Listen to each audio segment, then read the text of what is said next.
even during cross-examination here. Okusinziira ku bannamateeka b'abawawaabirwa nga bakulemberwamu Elson Karuhanga bagamba nti obujulizi ku ngeri essasi gye lyakubwamu omugenzi Henry Katanga teyabamatizza. Bano balumiriza nti essasi lyakwata ku ludda lwa ddyo ne lifulumiramu ku kkono okwawukanako n'ebyo Dr. Richard Ambayo bye yannyonnyodde kkooti olunaku lw'eggulo.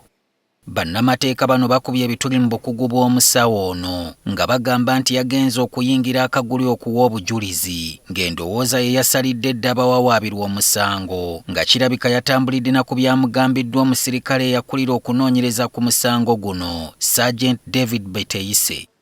And you, officer, come up with a report which is not in tandem to what they want you to do.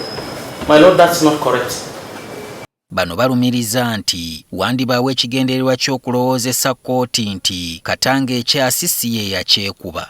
Bannamateeka bagamba nti okunoonyereza kulaga nti ekyasi oludda lwe kifulumirako lufuna ekiwundu kinene okusinga gye kiyingiridde nga ku mutwe gwa Katanga kiraga nti oludda Ambayo lwalumiriza nti gye kyafulumira ate watono nnyo nga kiraga nti gye kyayingirira.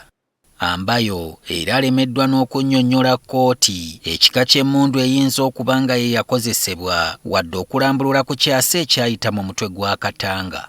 Ambayo era bamulumiriza n'okulemererwa okukuuma alipoota y'obutiribiri ekyagiviirako okugwa mu mikono gy'abantu abalala ne bannamawulire b'oku mutimbagano nga n'ab'ebyokwerinda bagyeyambisa okukwata abamu ku b'eŋŋanda z'omugenzi. Wabula omusawo eby'okugabana alipoota ye n'abantu abalala abyegaanye.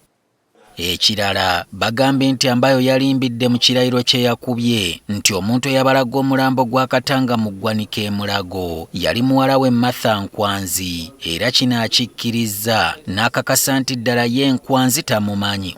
Okuwulira omusango guno kuddamu ku lwokubiri lwa Ssabbiiti ejja.